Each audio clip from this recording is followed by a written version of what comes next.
Partiya rəhbəri olmama baxmayaraq, Azərbaycanda çoxlu sayda daxili problemlər var ki, qəbul eləmirəm. Tənqidi yanaşıram, təkliflərimi verirəm. Onların düzəlməsi, islahatlar tərəfdarıyam. Siyasi sistem olsun, sosial sistem olsun, iqtisadi sistem olsun. Amma Azərbaycanın hərbi siyasəti və xarici siyasəti unikal qurulubdur. Bu təqdir eləyirəm və həmişə arxalarında duram bu siyasətin. Çünki çox ölçülü, biçili, çox gözəl bir siyasət qurulubdur və bunu da mütləq dəstək vermək lazımdır axıra kimi, sona kimi. Azərbaycan Xarici İşlər Nazirliyi, Milli Təhlükəsizlik Xidməti, Hərbi Nazirliyi üçü bir yerdə, çox unikal bir yerdə, biri-birinin tamam harmonik bir davranışın içərisindədirlər, siyasi davranışın içərisindədirlər və mən siyasi, hərbi, diplomatik bu üçlüyün, üç ayaq, sac ayağının Azərbaycan ayaq tutduğunun fərqindəyəm.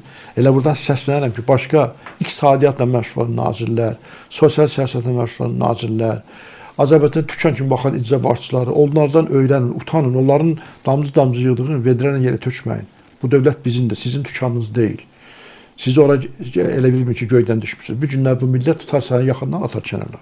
Bu millətin varın dövlətini indi baxırıq gündə bir dənə şey çıxır ortaya. Dağıtmayın. Bu üç qurum gecə-gündüz görünməz qəhrəmanlar əksəriyyətidir. Çalışırlar, damcı-damcı yığmırlar ki, siz vedrənə yerə tökəsiniz. Ayıbdır, yəni biraz özləri yığışdırmaq lazımdır. İndi bizim mövzumuz bu deyil təbii ki, amma müəyyən vaxtlarda da bu haqda da danışa bilərik. Danışacağıq əlbəttə.